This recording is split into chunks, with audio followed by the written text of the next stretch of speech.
and she dropped her iPhone and the screen shattered into like a million. That's what those covers are for, heavy duty cover. Serious covers. But you can also read on iPhones, which is pretty cool.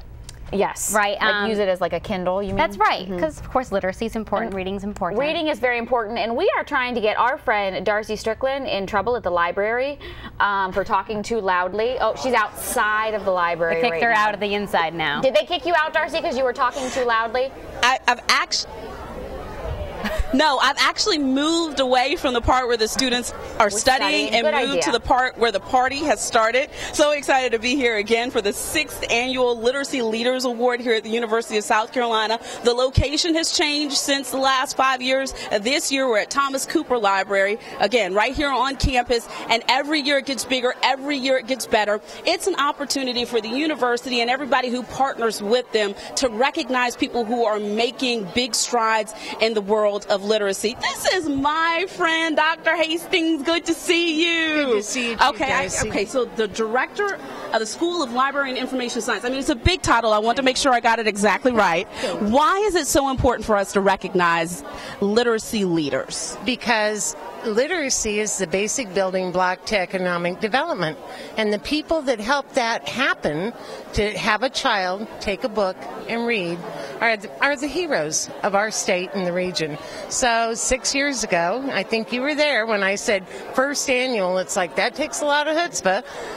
Now here we are 6 years later, still recognizing the people that build the programs that influence the children and their communities. Let's talk about some of the people who have won, like the Reading Express, Cocky's Reading Express. Actually, Cocky's Reading Express has never won. They haven't won. They're just here every year. Oh my goodness! Well, you know what? I think they need to win. I thought it would be a little nepotistic because they're an outreach program of our school.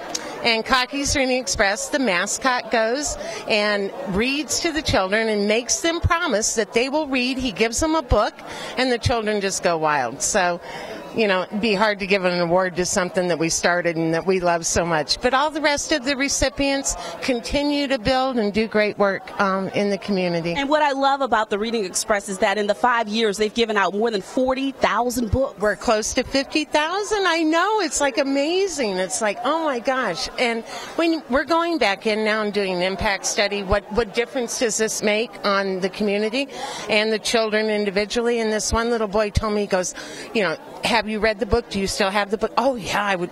He's got it in his backpack, and it's all tattered, and he goes, yeah, I keep it with me. And I say, you do? And he goes, yeah, it's not safe at home. Oh, wow. Wow. Dr. Hastings, we got to keep doing what we're doing. Thank you so much. And thank you for emceeing and being our great friend.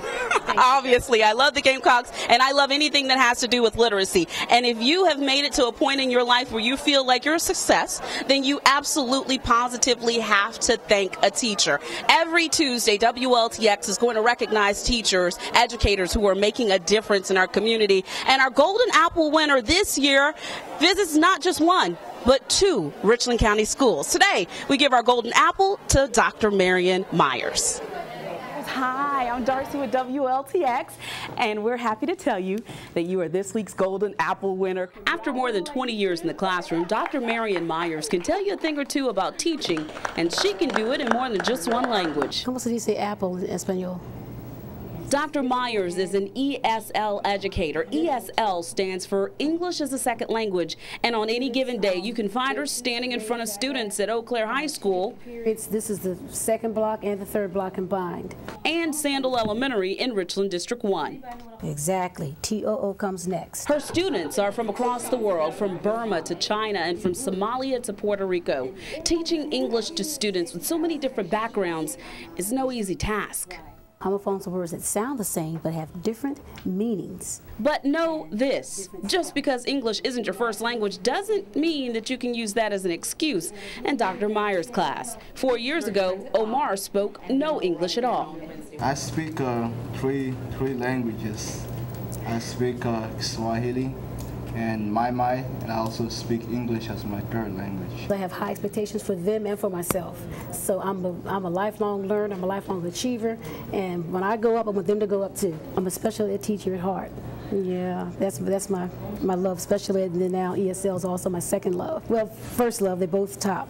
She has been a very wonderful teacher and helpful to us, and she's a good teacher, you know, and we're glad to have her in Eau Claire. Her work in literacy education has been recognized outside the walls of our local schools, drawing the attention of Bill Gates. My project was selected out of 270,000 teachers. I was one of 102. Dr. Marion Myers, translating her love for teaching into languages every one of her students can understand.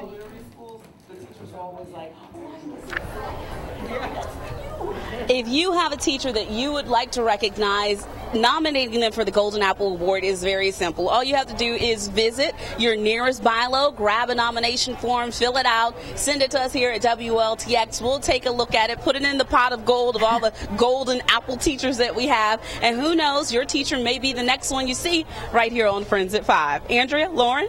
All right, sounds wonderful, Thanks, Darci. Thank you so much. Coming up next on Friends at 5, we are talking a little bit about life insurance, not something that exactly comes up every day at the dinner table. Very important to know.